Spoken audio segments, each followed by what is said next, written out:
Hey everyone, this is Pete, and welcome back to Atari A to Z, a series of short playthroughs of Atari 8-bit games, some of which I grew up with, and some which are new to me. Today is one of the former. Today we're looking at Flip and Flop, which is a 1983 release by First Star Software, developed by Jim Nangano, and it was ported to the Commodore 64 the year after its Atari 8-bit release.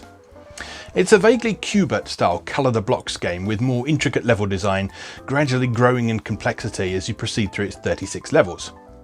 The magazine Electronic Games praised the game in their March 1984 issue, referring to the game's protagonist as colour-changing celebrities who could stand alongside Qbert with pride, and noting that the game offered a happy medium between splashy audio visuals and intriguing play action. So, let's go see exactly what that means. Let's go play Flip and Flop. Okay, here we are with Flip and Flop by Jim Nangano.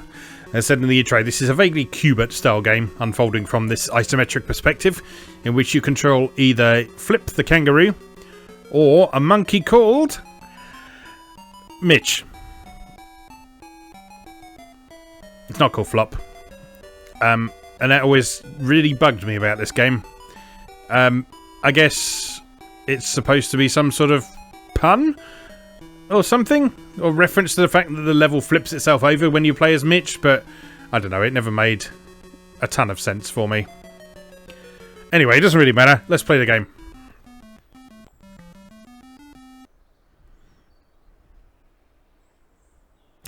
So, your goal is to hop over all the tiles that have the square on them. And that fills them in and scores you points.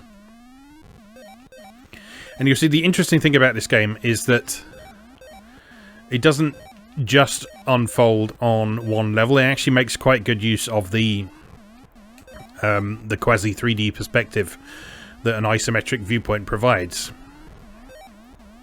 So you've got these different levels to jump down.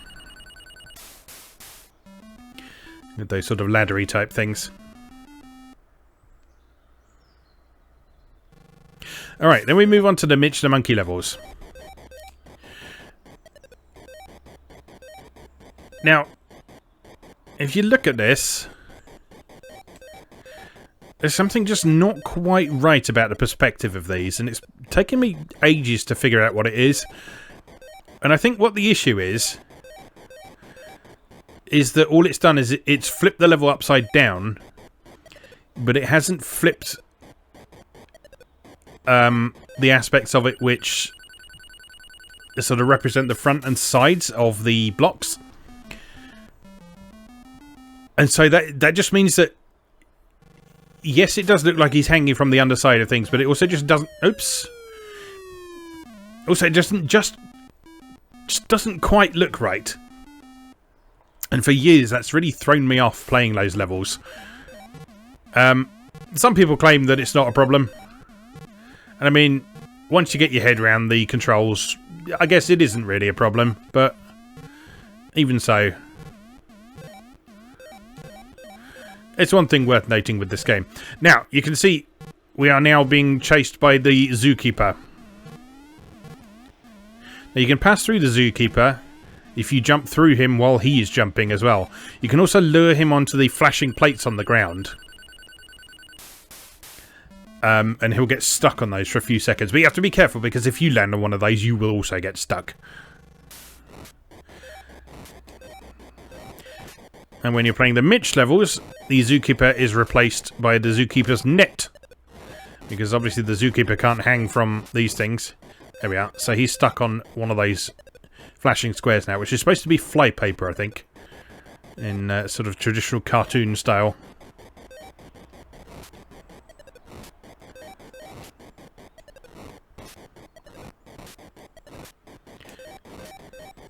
But yeah, perspective issues aside, I've always rather liked this game.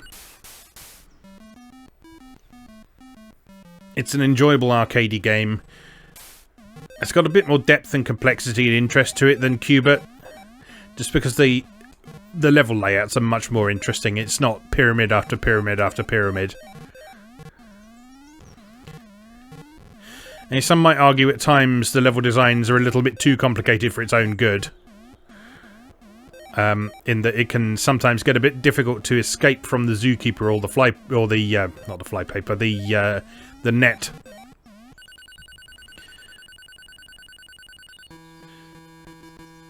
But I guess it's just all about learning the levels, learning where you're safe, learning when it's safe to go for the more dangerous areas, and so on.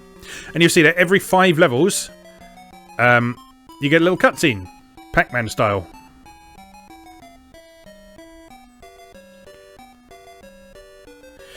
And so I think the narrative setup of this is that Flip and Mitch are being kept in a zoo that they don't want to be kept in, and they want to go back and see their friends in the circus. Because the circus is obviously a much nicer, much more humane place for animals to be.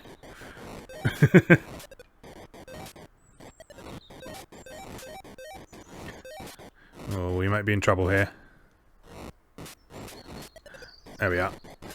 So you see, if you, just like the zookeeper, if you jump through the net while it's jumping at you, you can actually escape it.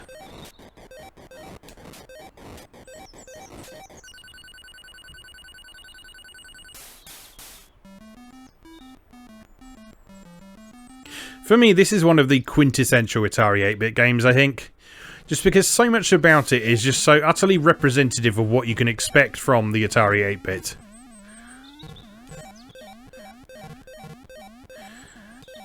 You've got smooth scrolling, you've got arcade-style gameplay, you've got copious use of the colour flow effect. I'm sure there's a proper name for that, but I've always known it as colour flow after a type-in demo that made use of it.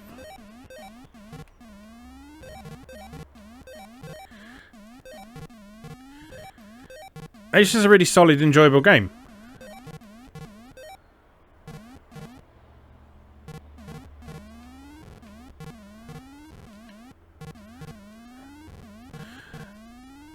And I know there are a lot of people in the Atari community who are quite proud that this game came out on Atari first, and then only got ported to Commodore 64. So the Atari version is one of the only places you can play this game.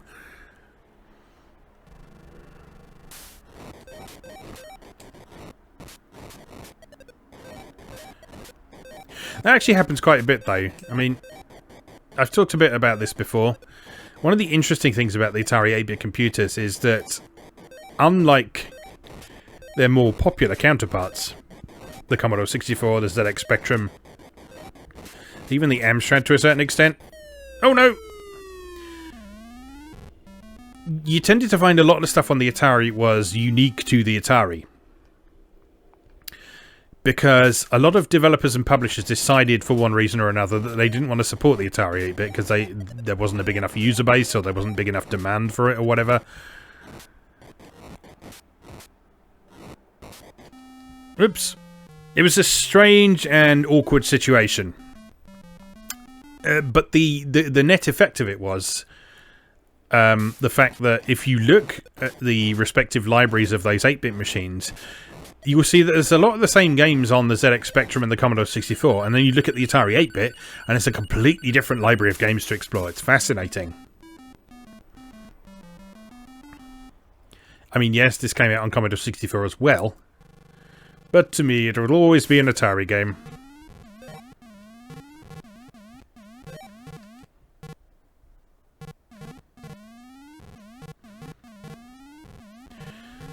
So it was really nerve-wracking to jump through him. Get on the thing, thank you. You see the levels are building up in complexity now.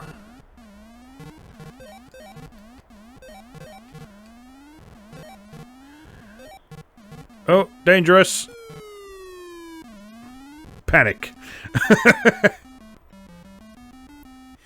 I believe the levels keep getting bigger until, I can't remember if it's level 13 or level 15. Something like that. There are 36 levels altogether. But I forget exactly where they stop getting bigger. It is somewhere around the 13 or 15 mark, definitely.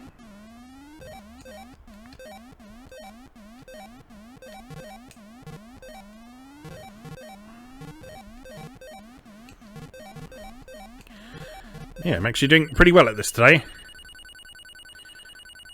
Normally I found myself getting into a blind panic while being chased by the zookeeper or the net and just careening off the side of the level.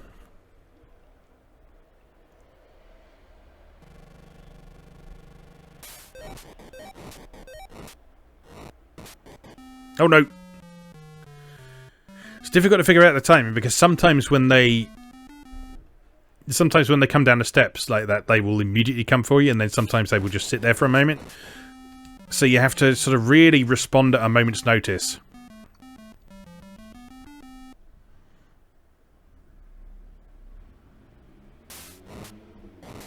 I was about to say, I feel like we're reaching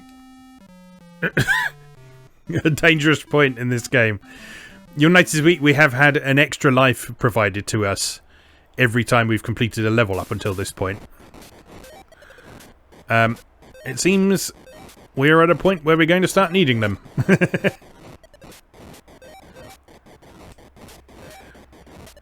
I think the strategy here is to try and get him stuck. And then go off and get ahead of him as much as possible. And deal with some of those dead ends while he is stuck somewhere else. So if we can get him stuck up here again. Oh no! Oh no! Disaster strikes.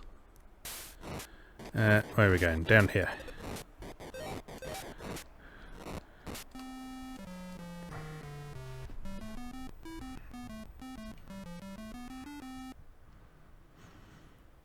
Oh, burning so many lives on this level.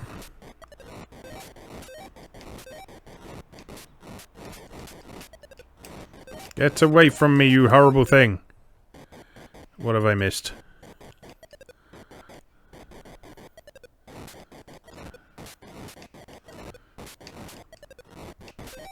The thing with the enemies in this is they're actually pretty smart as well.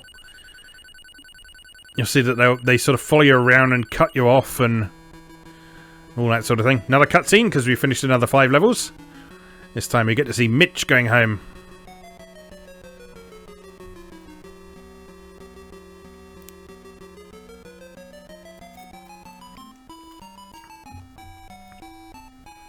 It's a fire eater.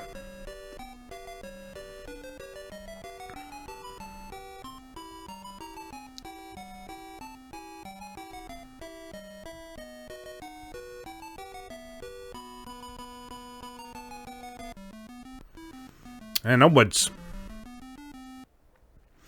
Right, what is next for our heroes?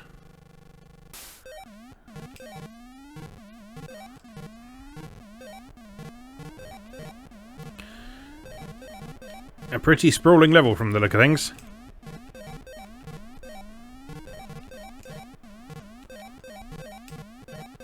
Oh no! Jump right into that one.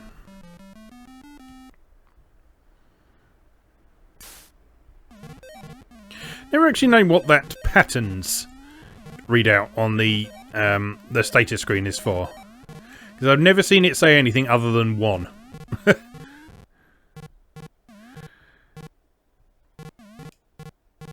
So I wonder if it's like your loop around the game or something like that. If you finish all 36 levels, you then move on to pattern 2 and you play the whole thing again.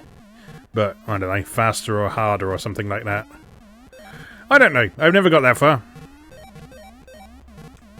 In fact, you know what? I'm not sure I've ever got this far before. So this is all very exciting.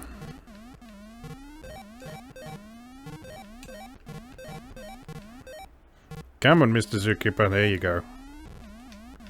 Oh, dangerous. I don't like it.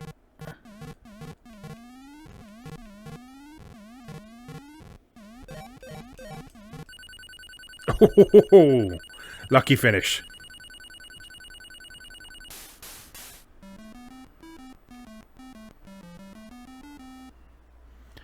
On to level 12.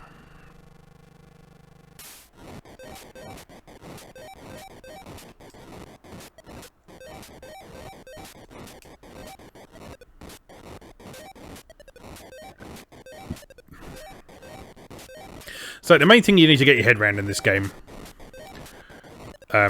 is something which is true for any isometric game, which is how the 4 orthogonal directions on a joystick correspond to the 4 diagonal directions of an isometric perspective. And the answer to that, if you're wondering, is if you push up, you go up and right. If you push right, you go down and right. If you push left, you go up and left. And if you push down, you go down and left. Once you get your head around those basics and remember them, it's very intuitive. But if you've not played isometric perspective games before, particularly with a digital controller, then yes, it can take a little bit of adjusting to.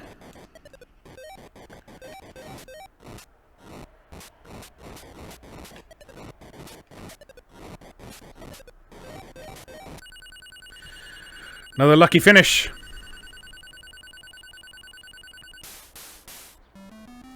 So these days, if you have an isometric perspective game, it will probably have analog controls, so you just push in the direction you want to go.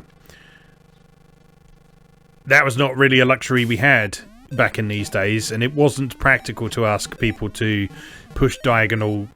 Oh no! It wasn't practical or desirable to ask people to push diagonal directions every time they wanted to move, particularly in something that demanded fairly fast reflexes like this one does.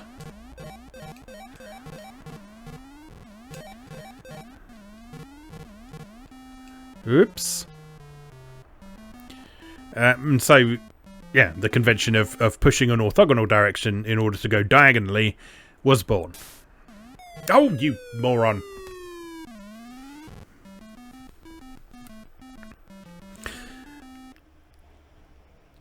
The trouble with that is that the way that was implemented wasn't sort of standardized or consistent. So some people would develop isometric perspective games in which they followed this control scheme, and then other people would develop isometric perspective games that used a different... Oh no!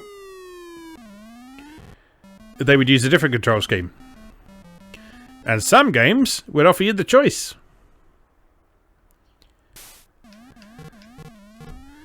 And then other ones still would give you the joy of tank controls to deal with. And if you think those are a pain with polygons, you haven't played a sprite-based tank controls game. Oh. There must be a pattern to how he moves.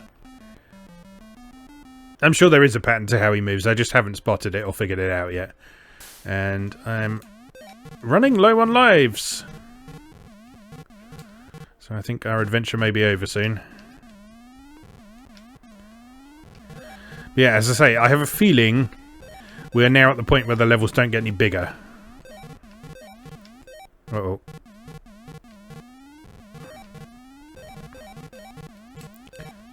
Oh no! Is that it? That's it. That is it. Well, there you go.